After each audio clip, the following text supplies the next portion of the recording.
Hello दोस्तों, कैसे हैं आप। स्वागत करते हैं आज फिर से एक और नए वीडियो में। दोस्तों आज हम 3 ऐसी गलतियां बताने वाले हैं जो मसीह लोग 99% मसीह लोग उन सारी गलतियों को करते हैं। तो वो गलतियां कौन कौन सी हैं आगे हम इस वीडियो में देखेंगे अभी। तो आशा करता हूं कि वीडियो में लास्ट तक बने रहेंगे। देखिए, गलतियां पाप, जो हर एक इंसान पाप करता है। ऐसा नहीं है कि एक मसीह जो है उद्धार होने के बाद पाप नहीं करता है। कोई भी व्यक्ति हुआ उद्धार होने के बाद भी उससे पाप होते रहते हैं। यदि कोई व्यक्ति है वो मोबाइल में कोई मूवी देख रहा है तो अचानक क्या होता है, उसके सामने एक एड्स आ जाता है और उस एड्स में गंदा तस्वीर होता है ना, तो वो भी एक पाप ही है। वो व्यक्ति उसी विचारधारा में खो जाता है। उद्धार होने के बाद बहुत सारे लोग क्रोध करते हैं, झगड़ा करते हैं, मुंह से कभी गंदी बातें भी निकल जाती हैं, है ना।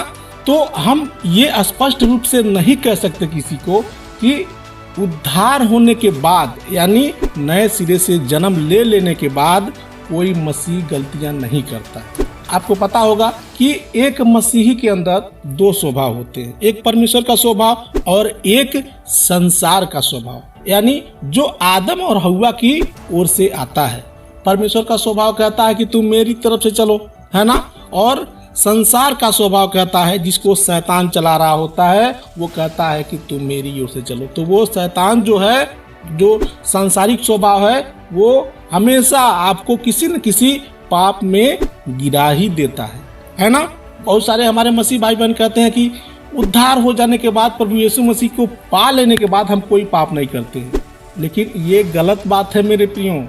तो आइए जानते हैं कि वो कौन कौन से ऐसे 3 पाप हैं जो हर एक मसीही करता ही रहता है।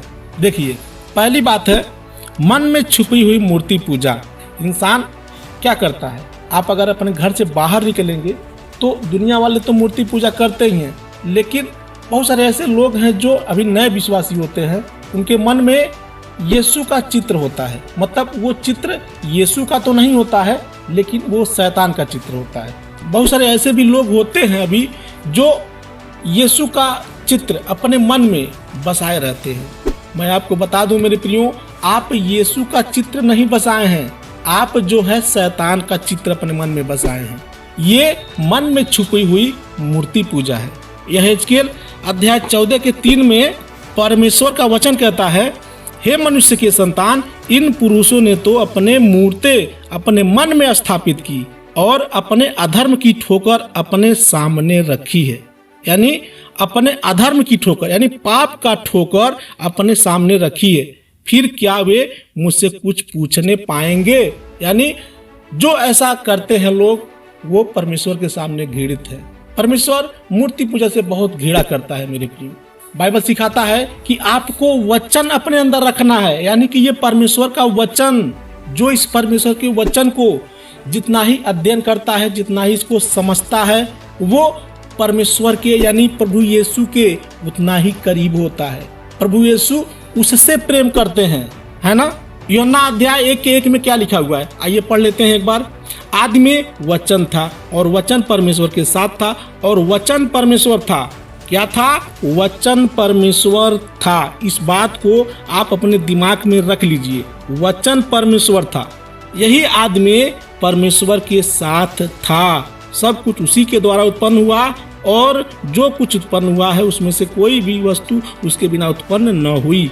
और वही वचन देहधारी होकर मरियम के गर्भ से जन्म लेकर हमारे और आपके बीच में आया, और वही वचन भी हमारे और आपके लिए क्रूस पर चढ़ाया गया। क्यों?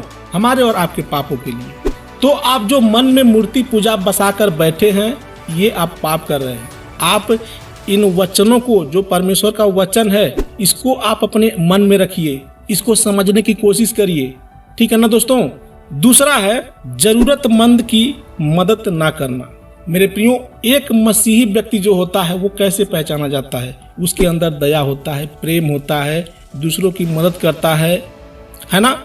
बाइबल यानी परमेश्वर का वचन क्या सिखाता है कि जो तुम्हारे लिए 1 कदम चले, तुम उसके लिए 2 कदम चलो। यदि वो रात को बुलाता है, दोपहर को बुलाता है, सुबह बुलाता है, तुम हमेशा तत्पर उसकी भलाई करने के लिए तैयार रहो, है ना। चाहे वो प्रभु पर विश्वास करता हो या ना करता हो, लेकिन समझदारी से। नीति वचन अध्याय 21 का 13 में परमेश्वर का वचन कहता है, जो मनुष्य गरीब की दुहाई सुनकर कान बंद कर लेता है, वह जब स्वयं सहायता के लिए पुकारेगा तब उसकी दुहाई भी नहीं सुनी जाएगी। यानी कोई गरीब, कोई भूखा प्यासा, कोई जो है ठोकरों का मारा हुआ है, इधर उधर भटक रहा है, यदि आप उसकी मदद नहीं करते हैं, आप या हम, तो परमेश्वर भी उसकी मदद नहीं करता है। देखिए, इंसान का हमेशा समय एक जैसे नहीं होता है। आज कोई गरीब है तो वो कल अमीर भी हो सकता है। ऐसा नहीं है कि जो गरीब है, जो लाचार हैं, जो दर दर की ठोकर खा रहे हैं, हम उनसे नफरत करें। नहीं, हमें परमेश्वर ने इसीलिए तो भेजा है ताकि हम उनकी मदद करें। सच्ची मसीहत यही है, हम उन्हें प्रभु के रास्ते पर चलना सिखाएं। आज आप देखते होंगे हमारे बहुत सारे मसीह भाई बहन जंगलों में जाकर, जो आदिवासी लोग होते हैं, उनको जाकर परमेश्वर का सुसमाचार सुनाते हैं। मतलब हर तरीके से उनकी मदद की जाती है। आखिर क्यों? क्या जरूरत है इसकी? जरूरत है क्योंकि वो सब कुछ परमेश्वर देख रहा होता है। कौन क्या कर रहा है वो सब कुछ परमेश्वर जानता है ना। देखिए, परमेश्वर ने हमसे प्रेम कैसे किया। परमेश्वर ने सबको, यानी इस दुनिया में जितने भी लोग हैं, सबको समान रूप से प्रेम किया। सबके लिए क्रूस पर अपना बलिदान दिया, सबका पाप क्षमा हो सके। ऐसा नहीं है कि जो चोर है, डाकू हैं, लुटेरे हैं, जो हत्यारे हैं, उनके लिए अलग स्थान दिया जाएगा, उनके पाप क्षमा नहीं किए जाएंगे। जो थोड़े पाप किए हैं उनके पाप क्षमा किए जाएंगे, जो जिनके बड़े पाप हैं उनके क्षमा नहीं किए जाएंगे। नहीं, परमेश्वर ने सबके लिए, चाहे वो छोटा हो बड़ा हो, सबके लिए क्रूस पर अपना बलिदान दिया था।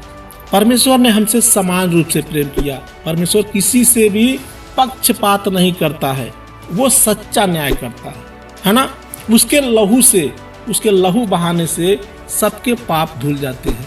जो कोई भी सच्चे मन से अपने पापों से मन फिराकर उस पर विश्वास करता है और बाइबल के अनुसार अपना जीवन जीने को तैयार हो जाता है, तो उसके पाप क्षमा हो जाते हैं।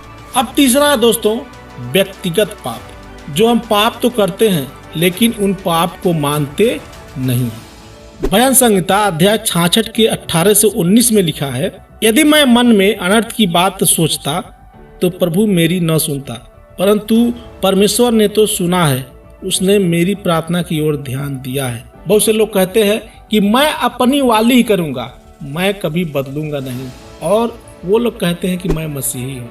रोज का झगड़ा, रोज का उल्टी सीधी बातें, वो व्यक्तिगत रूप से अपने आप को बदलना नहीं चाहते हैं। चर्च में जाते हैं, पास्टर वचन सुनाते हैं, तब तक के लिए वो ठीक रहते हैं, लेकिन घर आने के बाद फिर वही काम। ऐसे में बहुत सारे हमारे भाई बंधु जो है प्रभु बोझ लेते हैं और प्रभु से वादा करते हैं, वाचा बांधते हैं कि प्रभु मैं ये काम नहीं करूंगा, वो काम नहीं करूंगा, लेकिन फिर दूसरे दिन वही काम, घर आते ही फिर वही काम स्टार्ट हो जाता है। तो इसको कहा जाता है मेरे प्रियो व्यक्तिगत पाप। भजन संहिता अध्याय 139 के 23 और 24 में लिखा है, हे परमेश्वर मुझे जांच कर जान ले, मुझे परख कर मेरी चिंताओं को जान ले, और फिर कि मुझ में कोई बुरी चाल है कि नहीं, और अनंत के मार्ग में मेरी अगुवाई कर, यानी अनंत जीवन के मार्ग में मेरी अगुवाई कर।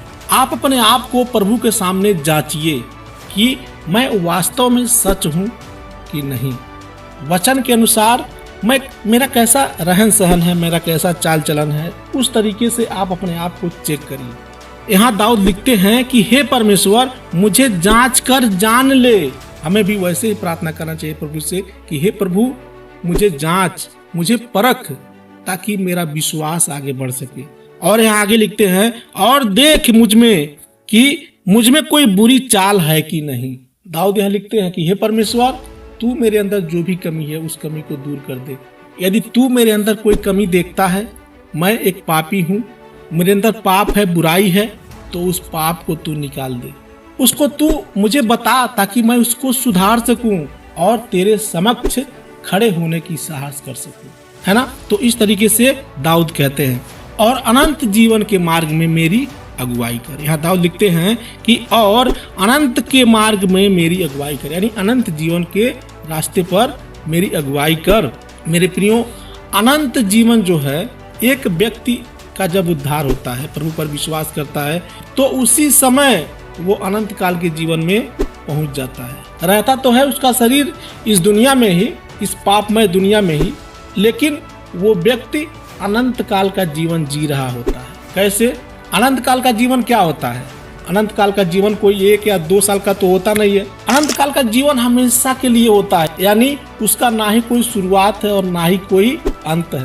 बताइए, हमारा जीवन परमेश्वर ने ऐसा दिया है, जो कोई भी प्रभु पर विश्वास करके एकमात्र परमेश्वर मान लेता है और अपने पापों से मन फिराव करके परमेश्वर के वचन बाइबल के अनुसार चलने को तैयार हो जाता है, वो उस अनंत काल के जीवन में पहुंच जाता है। तो उसके लिए ये छोटा मोटा झूठ बोलना, चोरी करना या फिर किसी को गाली देना, झगड़े करना क्या चीज है?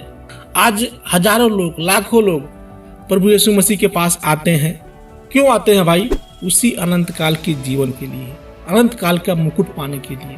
जो कोई भी व्यक्ति प्रभु पर विश्वास करने लगता है, वो इसी जीवन में, उसी समय जो बाइबल यानी परमेश्वर के वचन में आगे बढ़ने लगता है, तो वो स्वर्ग की अनुभूति महसूस करने लगता है कि मैं स्वर्ग में हूँ। तो मेरे प्रियो, ये थे 3 गलतियां जो कि मैं आपको बताना चाहता था। आशा करता हूँ कि आपको ये वीडियो पसंद आया होगा। इस वीडियो को आप अपने मसीह भाई बहनों में भी शेयर करें, उनको बताएं, ताकि वो भी परमेश्वर के वचन को, ये सारी बातों को जान सके। मिलते फिर अगले वीडियो में, तब तक के लिए आप सभी को जय मसीह की।